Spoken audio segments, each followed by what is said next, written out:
Журавлиный крик, частка 9.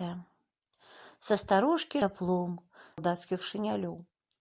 Не пераступаючы парога і трымаючы насцеж расчыненыя дзверы, Аўсееў запытаў: «Ну што, вы мяне зменіце сёння?»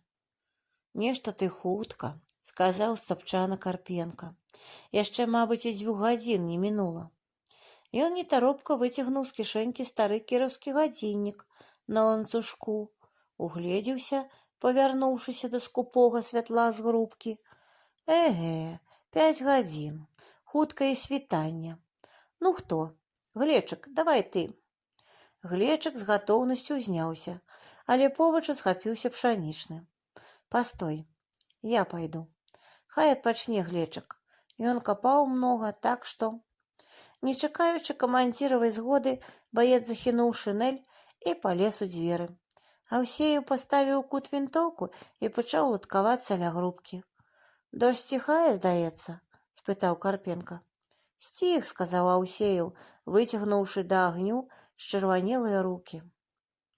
Побач, размораны гарачынёй і падкурчыўшы пад сябе ногі, мясціўся свіст.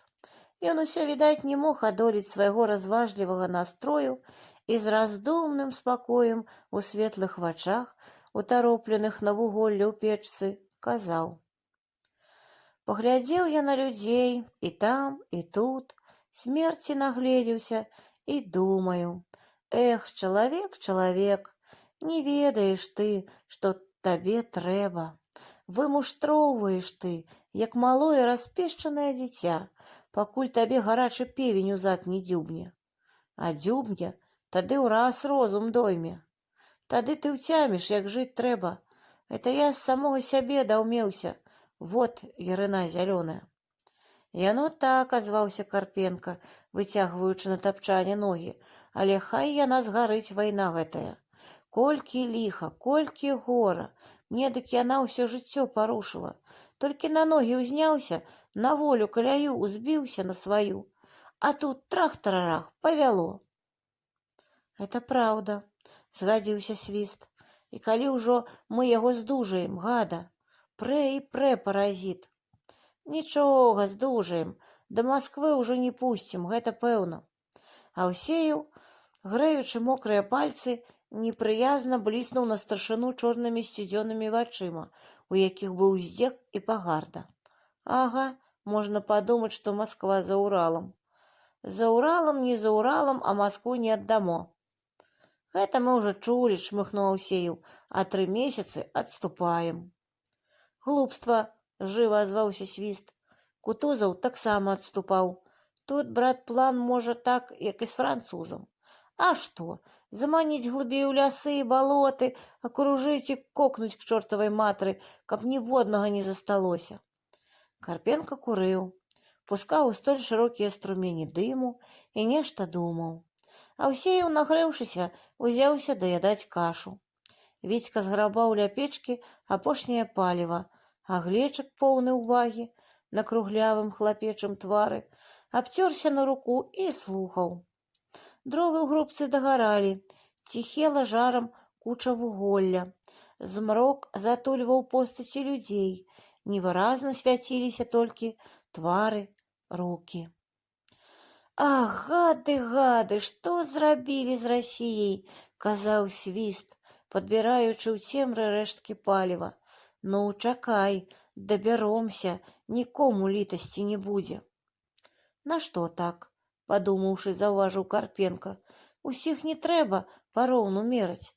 Ёсць і ў немцаў людзі, падпольшчыкі, відаць жа, яны сваю справу робяць». «Што можна? Пралетарскую рэвалюцыю рыхтуюць?» — нявесела усміхнуўся Аўсееў. «Я чуў, адзін палітрук пра рэвалюцыю ў Германіі агітацыю разводзіў. Кажа, хутка нямецкі пралетарыят падымецца супраць Гітлера. А што, можа і падымецца, што ты думаеш? Мы не ведаем, а там, мажліва, справа ідзе. Не можа ж быць, каб усе рабочыя там за Гітлера». «Ага, чакай», — буркнуў Аўсееў. «Эх ты, разумнік», — зазлаваў Карпенка, «нешта ты дужа знайка вялікі, гляджу. Усё ты знаеш, усё разумееш». «І разумею, а што ж? Разумееш, вось я пагляджу заўтра, які ты будзеш разумны. Асеяў змоўчаў. Стала ціха. Глечык насупіўся. Свіст разважна казаў: «Гэта нічога, нічога, хай. Пэўна, што ліха, але няма ліха без добра, а добра без ліха. Перамучымся, але бяда, жыць навучыць». Заскрыпеўшы тапчаном, Карпенка павярнуўся на другі бок і заціх. Седзячы, прытуліўся да цёплай печкі, прамоклы Аўсеяў, на падлозе з галавой ухутаўся шынялём Свіст. Глечык падсунуўся бліжэй да грубкі і, ашчапірыўшы калені, маркотна глядзеў на рэшткі агню. Каб зусім дагарэлі дровы, яшчэ доўга яркай чырванню зіхацела вуголля. Па ім дзе-нідзе прабягалі сінявата-празрыстыя агеньчыкі, але іх усё менела, і з імі ўсё гусцеў змрок у гэтай хаціне. Пасля на вуголлі пачала ў вачавіткі расці тоненькая смуга попелу. Яна варушылася, гайдалася, усё шырэй распаўзалася ў грубцы. І ад гэтага затухання ці ад чаго іншага усё жаласней сціскалася ў грудзях Глечыкава сэрца, поўнае даўніх балючых турбот.